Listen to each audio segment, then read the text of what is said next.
morning, guys. Garlic soup and bread and खाङसारमा खाएर अब जाने तिलीचो बेस क्याम्पको यात्रामा हैन धेरै चिसो भइहाल्छ छिटो खानुपर्छ यहाँ तापक्रम चाहिँ -9 डिग्री छ अहिले हैन संसारको बस्ती क्षेत्र यही हो यही रात बिताइयो अनि यहाँ चाहिँ खानालाई सादा खानाको 550 रुमहरु चाहिँ 600 देखि 1000 सम्म पाउँदो रहेछ बरु अनि मिनरल वाटरको एक बोतललाई 100 रुपैयाँ पर्दो रहेछ अनि वाइवे चाउचाउलाई यहाँ 40 रुपैयाँ पर्दो रहेछ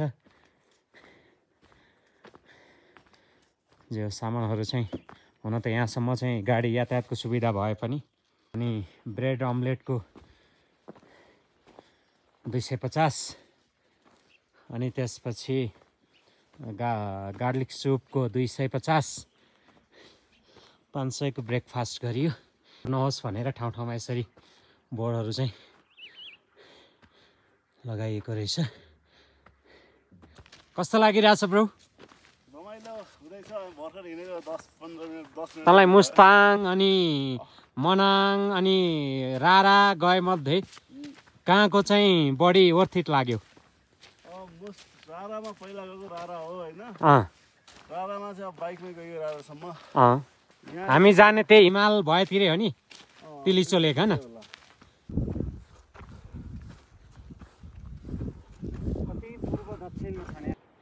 अनुभवी मान्छेहरूले चाहिँ त्यो लो अल्टिट्युडबाट सिधै माथि आउनुहुन्न भन्ने कुरा हुँदो रहेछ हामी चाहिँ सिधै कति 600 मिटरबाट 3700 मा आएर बसिए हो हिजो त पुरा त्यो कुहिरोले गर्दा तनाव दिएको थियो आज त बिहान उठ्ने बित्तिकै वाउ भन्ने जस्तो भयो नि त है नि त तरिका अहिले हामी 4070 मिटर उचाइमा आएका छौँ श्रीखर्क हामी अहिले श्रीखर्क भन्ने मनाङ निसाङ गाउँपालिका 9 श्रीखर्क भन्ने ठाउँमा पुग्यो चौरीको सिंह राजा आऊ देश बचाऊ अन्नपूर्ण 1 अन्नपूर्ण एक हैन अन्नपूर्ण 2 अन्नपूर्ण 3 यहाँको हिमालको नामहरु चाहिँ यताको चाहिँ के हो नाग जस्तै बनाएर रहेछ यार त्यो हाम्रो दाइ हिँड्दै हुनुहुन्छ हामी यो कहाँ एउटा हल्का यसो रेस्ट गर्ने छ त्यहाँ एकछिन 3-4 मिनेट रेस्ट गरेर हामी फेरि हिँड्यौँ कहाँ बस्ने कति एलिभेसन छ लु कहाँ लाग्छ के छ दिनमा कति मिटर हाई अल्टिट्युडमा जाँदाखेरि ठिक हुन्छ औषधि खाएर दिनमा चाहिँ 500 मिटर भन्दा बढी उचाइमा नजाने गरेर हिँड्दा रहेछन् मान्छे एकै दिन 3000 मिटर हाइटमा आउँछ एकदमै सरले हिँडिरहेको छ हामी अहिले 4200 मिटर जतिको हाइटमा छौँ यस्तो छ यस्तो बाटो हुँदै जानुपर्ने रहेछ फेरि सासबाट यार कसरी चढ्ने हो यो कालो खुब हिँड्छु भनेर फुर्ती लाउने मान्छे 4200 मिटरमा आउँदा स्या स्या गरेछ यार अब तेर्पाएँ जस्तो देखिन्छ कि बाटो त्यो बाटो होला त्यहाँदेखि उतातिर बेस क्याम्प छ होला आज बेस क्याम्पमा गएर बसिन्छ अनि त्यसपछि यो यतातिर बाटो छ सायद त्यहाँ पोरीतिर चाहिँ तिलिचो लेक हुन सक्छ हिमालहरू आहा अनि यो नि तरिका साइकलमा सरर ओ भुन्टे आइज त्यही यताउति घुमिन्छ तिलिचो ट्रेलको भाइरल ठाउँ हो के रे त्यहाँबाट चाहिँ त्यहाँ रिस्की ठाउँ पुरै भिरबाट जानुपर्छ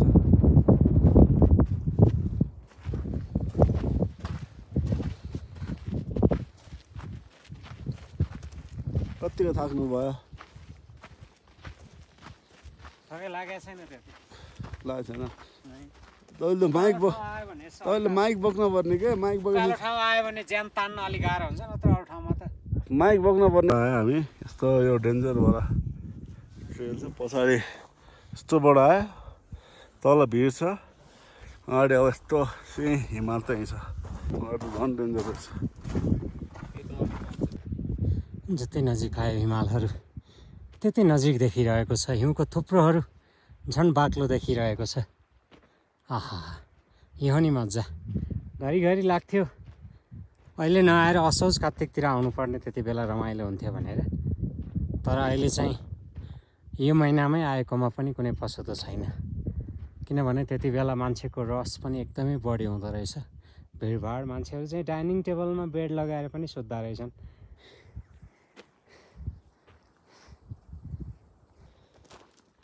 ताई सुन्न, बाटो यो बाटो हेर्न, बाटो कस्तो डेन्जर छ। यो बाटोमा हिँड्दाखेरि एउटा कुरा फाइदा हुन्छ नि, पछाडिबाट गाडी ल्याएर हिँड्दैन। हेर्नु तलबाट यस्तो भिड छ। रक गार्डन भन्ने यस्तो रहेछ कि तलतिर चाहिँ चट्टानहरूको अस्ति टक्क टक्क।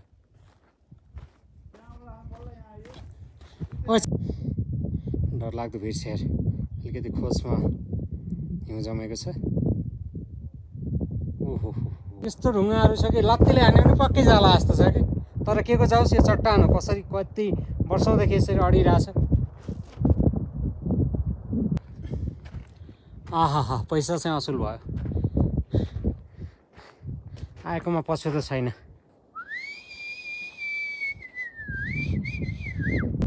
खतरा छ बाटो ट्रेल। ल यस्तोमा यस्तो बनाएर बाटो मान्छे हिँड्ने बाटो बनाएको रहेछ दिल्ली जानका लागि। अनि यसमा do not stop, keep going slowly भनेर भनिरहेछ। माथिबाट पहिरो झर्न सक्ने सम्भावना पनि हुँदो रहेछ। मेरो भाइ मदन बेलबासे चाहिँ हिँड्नै सकेन। अगाडि आएर कुर्दा कुर्दा म थाकिसकेँ। कसरी पुग्ला तिलिचो? आज हामी 4200 मिटर जतिमा हुन्छौँ अनि भोलि चाहिँ 5200 मिटर जतिमा पुगेर अनि 4919 मिटर जतिमा चाहिँ तिलिचो ताल रहेको छ, त्यहाँ जाने योजना हो।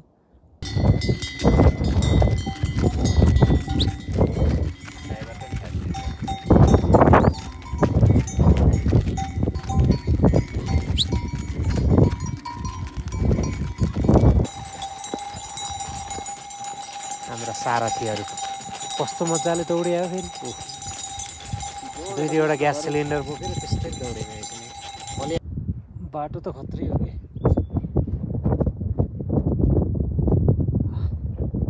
आमाले मेरो आवाज त केही सुन्न दिएको छैन होला पक्कै। ढुङ्गा खस्ने ठाउँ रे यहाँ। दुईवटा थकित अनुहारहरू। ल हेर्नुहोस् गाइज, तपाईँहरूलाई हिमाल देखाउन भनेर यस्तो लोड्दै पढ्दै यो चिप्लो बाटो, उकालो बाटो हामी यहाँ आएको छौँ गाइज। हेर्नुहोस्, घरमा बसी बसी मुफ्तमा लाभ उठाउनुहोस्।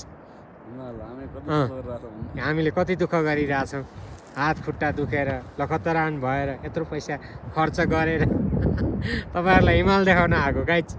अनि तपाईँले एउटा लाइक पनि गर्नुहुन्न, एउटा कमेन्ट र एउटा सब्सक्राइब पनि गर्नुहुन्न। गर्नु है। सानोतिनो हिम्मतले चाहिँ आइँदैन है गाइज तिलिचो। यस्तो चट्टानहरू छ माथिबाट, आमामा कथेर हावाले पनि ढाल्ला जस्तो छ। उतातिर धुलो पहिरो पनि गइरहेछ गाइज। त्यहाँनिर धुलो पहिरो गइरहेछ, धुलो उडिरहेछ। तपाईँहरूका लागि भनेर हामीले दुःख गरिरहेछौँ है गाइज। यस्तै बाटो कति छ खाङसारदेखि तिलिचो बेस क्याम्पसम्म पुग्नका लागि। आहा, फाइनल्ली तिलिचो बेस क्याम्प आयो गाइज। समुद्री सतहदेखि 4200 मिटर उचाइमा छ। त्यहाँनिर यहाँ चाहिँ होटलहरू थुप्रै होलान् भनेको त थोरै हैछन्। रुम पाइन्छ कि पाइँदैन, त्यहाँ रुम कस्तो पाइन्छ के हुन्छ पछि रुम देखाउने छु है त। मैले रुम टुर दिनेछु। सामान थन्क्याएरै घोडा खच्चडहरू चाहिँ सुस्ताउँदैछन् एकछिन यहाँ। रुम टुर है गाइज। अब ठ्याक्क भ्यू देखिने ठाउँमा यो हाम्रो रुम, मदन ब्रो भित्र। अनि यता दुईवटा बेडहरू छन्, तर बेड चाहिँ अनपेक्षित रूपमा 1500-2000 तिर्नुपर्छ होला भनेको। ठ्याक्कै 500मा पाइयो बेड। खाना चाहिँ महँगो रहेछ, 700। भेज खानालाई 700। ल गाइज, आज हामीले धेरै दुःख गरेर तपाईँहरूलाई राम्रो राम्रो फुटेजहरू सङ्कलन गरेर देखाउने प्रयास गरेको छौँ। आशा छ तपाईँहरूलाई रमाइलो लाग्नेछ। आजलाई ठ्याक्क अहिले 1:40 भयो। आजलाई हाम्रो ब्लग चाहिँ यहीँ इन गऱ्यौँ। भोलि चाहिँ बिहान 4 बजी यहाँबाट हामी तिलिचोकको लागि प्रस्थान गर्नेछौँ। त्यतातिरको माहौल कस्तो बन्छ देखाउने छौँ है त गाइज। ल हस्त ल बाई, भोलि भेटौँला गाइज है। ल ल।